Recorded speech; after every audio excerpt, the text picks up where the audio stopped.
नाटक बीजेपी ने शुरू किया, वो नाटक कर्नाटक ने ख़त्म कर दिया है। नफरत ख़त्म, बीजेपी ख़त्म।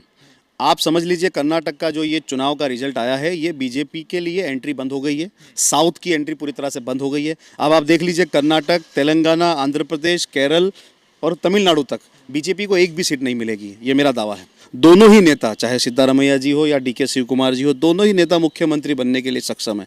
कांग्रेस का ये मास्टर स्ट्रोक, भाजपा कह रही है कि एक मुख्यमंत्री चुनने के लिए कांग्रेस को कम से कम 6 दिन का समय लग रहा है। तो किस तरह से देख रहे हैं कि क्या इसी मास्टर स्ट्रोक के लिए कांग्रेस 6 दिनों से इंतजार कर रही थी? नहीं, ऐसी बात नहीं है। बीते दिनों हमने ये भी देखा कि भारतीय जनता पार्टी ने जिन प्रदेशों में सरकारें बनाई, तो वहाँ भी 15-15, 20-20 दिन लगे। तरीके का मैंडेट मिला है, ये जनता का मैंडेट है, तो इसको बरकरार रखने के लिए और ख़ास तौर पर जैसा कि आपने कहा कि 2024 में हमें इसका फ़ायदा भी मिलना चाहिए, तो उसको देखते हुए ये रणनीतिगत फैसला है कि सिद्धारमैया जी को मुख्यमंत्री और डीके शिव कुमार जी को डेप्यूटी सीएम बनाएंगे। जिस तरीके का समर्थन भारत जोड़ो यात्रा में राहुल गांधी को मिला इन साउथ के सारे प्रदेश राज्यों में, तो इन राज्यों में जिस तरह से लोगों ने राहुल गांधी को उम्मीद की तरह देखा और जिस तरह से नफरत को मिटाने का, मोहब्बत का पैगाम लेकर राहुल गांधी पदयात्रा की, इस पदयात्रा से लोगों ने अपने आप को कनेक्ट किया। तो मुस्लिम समाज से आते हैं आप, माइनॉरिटी को रिप्रेजेंट करते हैं कांग्रेस में। माइनॉरिटी का वोट 14% में से 85-87% कांग्रेस को। शाहजहांबाद, मुरादाबाद, मेरठ, इन जगहों पर कांग्रेस के माइनॉरिटी वोट का बहुत अच्छा वोट शेयर देखने को मिला।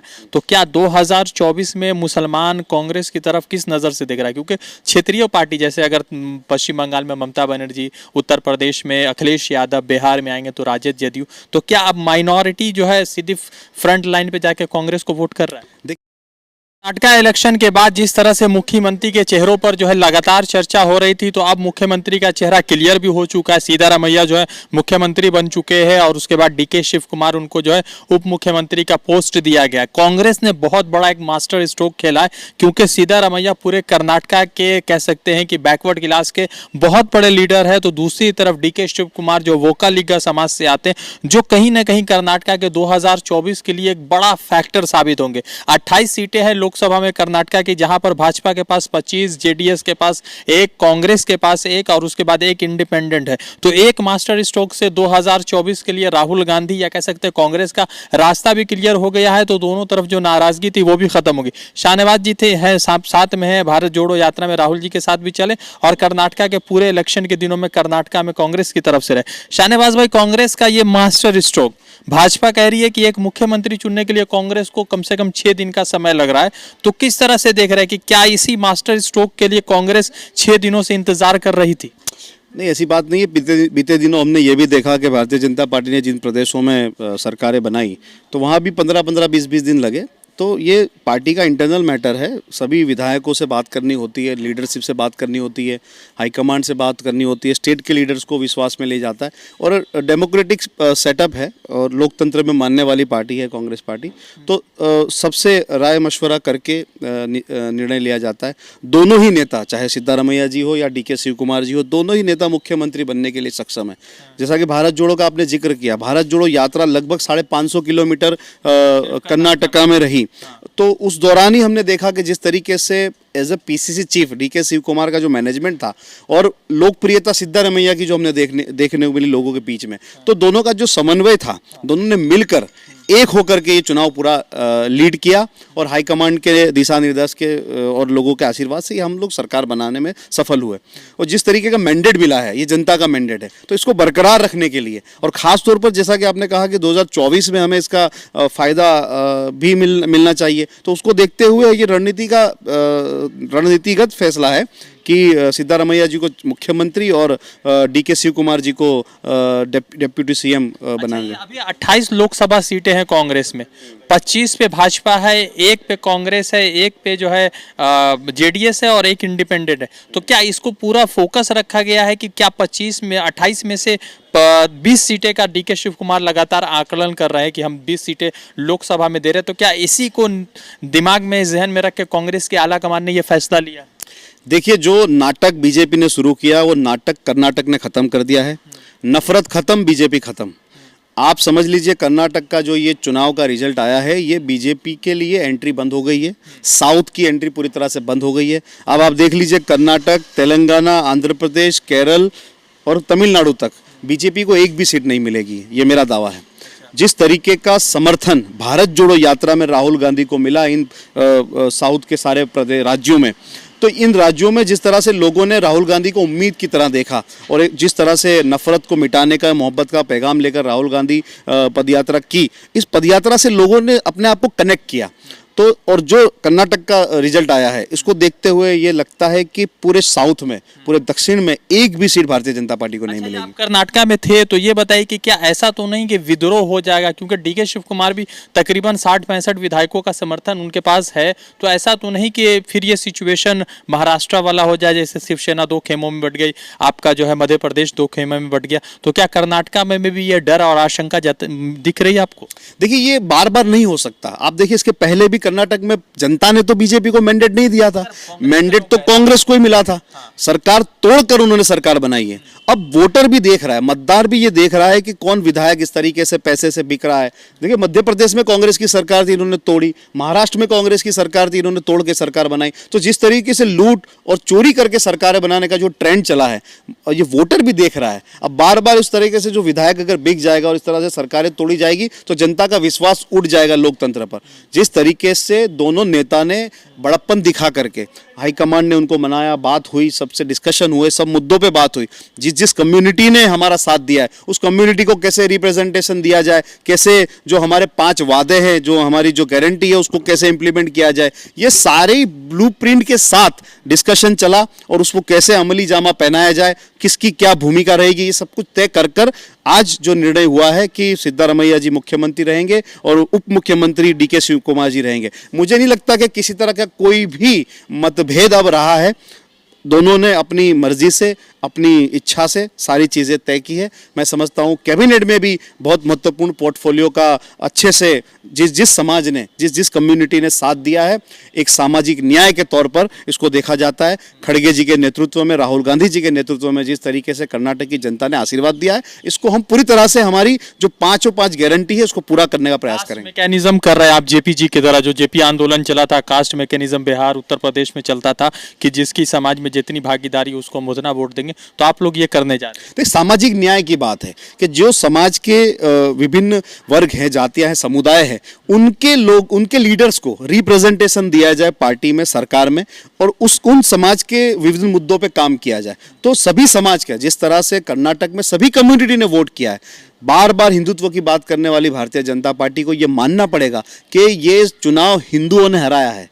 हिंदू ने चुनाव हराया है भारतीय जनता पार्टी को। भारतीय जनता पार्टी का झूठ, भ्रष्टाचार और जो बार बार जिस तरीके से बेवकूफ़ बनाकर और चुनावी जुमलों से लोगों को भ्रमित करके, बजरंग बली और बजरंग दल का क्या लेना देना है? बजरंग दल को पूरा देश किसके लिए जानता है? बजरंग दल को इसीलिए जाना जाता है कि पार्क में युवाओं को पीटने के लिए जाना जाता है बजरंग दल को। और बजरंग बली सीता जी को बचाने के लिए, सीता जी जो एक महिला की आन बान और शान बचाने के लिए बजरंग बली ने लंका को आग लगा दी थी। तो कहाँ कंपैरिजन? ये जनता समझती है।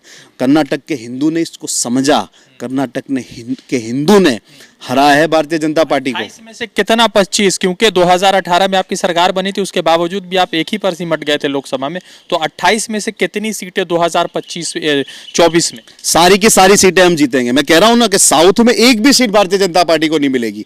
यहां तक कि जो भी हमारे जो साथी पक्ष हैं, जो भी हमारे साथ गठबंधन में आना चाहते हैं, वो सबका भी पूरा मान सम्मान बनाया जाएगा, रखा जाएगा। लेकिन मैं समझता हूं जो भारत जोड़ो यात्रा में मैंने साउथ में देखा, कर्नाटक से लेकर कन्याकुमारी तक, तमिलनाडु तक, एक भी सीट भारतीय जनता पार्टी को नहीं। बात बताइए, तकरीबन 20 विधानसभा सीटों से राहुल गांधी जी का या भारत जोड़ो यात्रा का गुजर हुआ, उसमें से 15 आपने जीता। पुराने सालों में अगर जाएंगे आप 2018 में, तो तकरीबन 9 सीटें आप जीते थे और इस बार 15 जीता था। तो क्या ये मान लिया जाए कि मध्य प्रदेश, फिर उसके बाद राजस्थान, इन जगहों पर भी भारत जोड़ो यात्रा गुजरी है? छत्तीसगढ़ में नहीं गई, मगर छत्तीसगढ़ पर भी कांग्रेस की अच्छी पकड़ है। तो क्या 2023 के जो 3-4 महीने बाद चुनाव है, तो क्या मध्य प्रदेश, छत्तीसगढ़ और राजस्थान से भी भाजपा साफ है?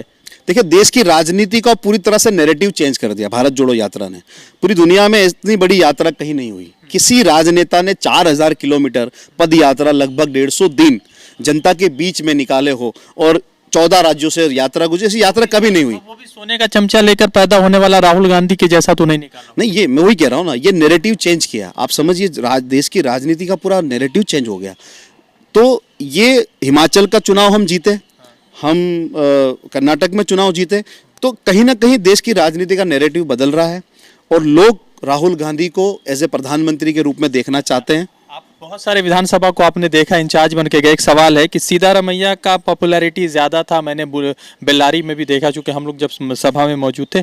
तो क्या मतलब जनता जो है कर्नाटका की इसको 100% एक्सेप्ट कर लेगी, या सीतारमैया के समर्थक जो है कहेंगे कि नहीं, सॉरी डीके के समर्थक कहेंगे नहीं डीके को बनाया जाए? क्या सीतारमैया ही जनता का सबसे चर्चित चेहरा था? देखिए, सिद्धारमैया जी को मुख्यमंत्री का अनुभव रहा है, एक अच्छे एडमिनिस्ट्रेटर के तौर पे जाना जाता है, जनता से जुड़े हुए रहते हैं, ग्राउंड के लीडर माना जाता है। उसी तरह से डीके शिव कुमार जी एक मैनेजमेंट किंग माने जाते हैं। ऑर्गेनाइजेशन, उनके पास ऑर्गेनाइजेशन की अच्छी पकड़ है, संगठन की लीड कर बहुत है ना, प्रदेश के अध्यक्ष भी थे वो। तो ये सब चीज़ों का देखिए, दोनों का समन्वय होना बहुत जरूरी था चुनाव जीतने के लिए। जिस तरीके से दोनों ने अपने कार्यकर्ताओं को, अपने समर्थकों को पूरी तरह से बांध के रखा और पूरा टीम वर्क हुआ चुनाव जीतने के लिए। अब चुनाव जीतने के बाद मुख्यमंत्री वाली बात आती है, तो एक ही व्यक्ति को मुख्यमंत्री तो बनाना है। तो दोनों नेताओं ने आपस में डिस्कशन हुआ, हाईकमांड के साथ चर्चा हुई और आखिरी में दोनों नेता अपने अपने पद के लिए मान गए हैं। एक मुख्यमंत्री, एक उप मुख्यमंत्री है। शाहनवाज जी, मुस्लिम समाज से आते हैं आप, माइनॉरिटी को रिप्रेजेंट करते हैं कांग्रेस में। माइनॉरिटी का वोट 14% में से 85-87% कांग्रेस को। शाहजहांबाद, मुरादाबाद, मेरठ, इन जगहों पर कांग्रेस के माइनॉरिटी वोट का बहुत अच्छा वोट शेयर देखने को मिला। तो क्या 2024 में मुसलमान कांग्रेस की तरफ किस नज़र से देख रहा है? क्योंकि क्षेत्रीय पार्टी, जैसे अगर पश्चिम बंगाल में ममता बनर्जी, उत्तर प्रदेश में अखिलेश यादव, बिहार में आएंगे तो राजद, जदयू, तो क्या अब माइनॉरिटी जो है सीधी फ्रंट लाइन पे जाके कांग्रेस को वोट कर रहा है? देखिए, क्षेत्रीय पार्टियां भी कांग्रेस के साथ आने को तैयार है, कांग्रेस के नेतृत्व में चुनाव लड़ने को तैयार है। 2024 का चुनाव सीधा बीजेपी और कांग्रेस के बीच का चुनाव है। ये देश का हर समाज देख रहा है। और जैसा कि हिमाचल में हमने सरकार बनाई, हमने कर्नाटक में सरकार बनाई। हिमाचल में बहुत ज़्यादा मुस्लिम वोटों का कोई प्रभाव नहीं है, कर्नाटक में नो डाउट था, लेकिन सभी समाज वोट कर रहा है। आपको ये बात माननी पड़ेगी, मुस्लिम समाज क्षेत्रीय दलों में इस बार वोट नहीं देगा। 2024 में पूरा समाज एक तरफ वोट करेगा। लेकिन ये भी हमें मानना पड़ेगा कि बाकी के समाज भी है, बाकी की कम्युनिटी, अर्बन इलाकों में कांग्रेस की सीटें आ रही है, जहां पर बीजेपी अपने आप को सबसे ज़्यादा मजबूत समझ रही है। वो अर्बन शहरों में भी बीजेपी को हराया जा रहा है। तो वोटर जो है, जो मतदाता है, वो पूरी तरह से बीजेपी की जो नीतियां हैं उससे विफल है। नरेंद्र मोदी जी और अमित शाह के जो जुमले हैं, चुनावी वादे हैं, वो झूठे साबित हो रहे हैं। बार बार कम्युनल एजेंडे को आगे करना, बार ध्रुवीकरण की राजनीति को आगे करना, ये देश का युवा और देश का मतदार देख रहा है। बार आप बेवकूफ़ नहीं बना सकते। मैं ये समझता हूँ कि 2024 का चुनाव सीधा बीजेपी के सामने, बीजेपी के खिलाफ चुनाव रहेगा, कांग्रेस और बीजेपी के बीच में रहेगा। मोदी के सामने कौन चेहरा है? राहुल जी हैं, क्योंकि राहुल जी तो सदन से बाहर है। तो आखिरी सवाल यही है कि मोदी के सामने कौन है? देखिए, मोदी के सामने पूरी कांग्रेस पार्टी चुनाव लड़ेगी एकजुट होकर के। और बिल्कुल पूरी कांग्रेस पार्टी का नेतृत्व कौन कर रहा है? राहुल गांधी कर रहे हैं। भारत जोड़ो यात्रा का नेतृत्व किसने किया? राहुल गांधी ने किया। देश की जनता राहुल गांधी को प्रधानमंत्री देखना चाहती है, क्योंकि राहुल गांधी ने अपनी अकाउंटेबिलिटी, क्रेडिबिलिटी, एक भरोसा, जनता में एक भरोसा जताया कि लोकतंत्र को बचाया जा सकता है, देश से नफरत को मिटाया जा सकता है, मोहब्बत से भी चुनाव जीता जा सकता है, मोहब्बत से लोगों के लिए काम किया जा सकता है। ये राहुल गांधी ने स्टैब्लिश किया है। तो ये विश्वास कायम रखते हुए 2024 में राहुल गांधी के नेतृत्व में हम चुनाव लड़ेंगे और जीतेंगे। तो कांग्रेस ने जो है कर्नाटका इलेक्शन के बाद एक मास्टर स्ट्रोक खेल दिया है। पसमानदा समाज, या कह सकते हैं कि बैकवर्ड को जोड़कर कांग्रेस ने अपने लिए 2024 की राहें आसान बना ली। शाहनवाज जी से बात हो रही थी, गुजरात से आते हैं, भारत जोड़ो यात्रा में राहुल जी के साथ थे और उन्होंने कर्नाटका के कई सारे विधानसभा का इंचार्ज भी बने और लगातार वहां पर काम किए। तो उनसे बातचीत हो रही, मगर इतना जरूर है कि 2024 में कर्नाटका से जो है कांग्रेस के लिए बहुत अच्छी खबर आ रही है। और शायद इसीलिए जो है सिद्धारमैया को सीएम बनाकर डीके शिव कुमार को भी से पूरा जो है सीएम पोस्ट में जो है रखा गया है, यानी कि उप मुख्यमंत्री बनाया गया। रज़ा अंसारी की रिपोर्ट, द इंडियन खबर के लिए।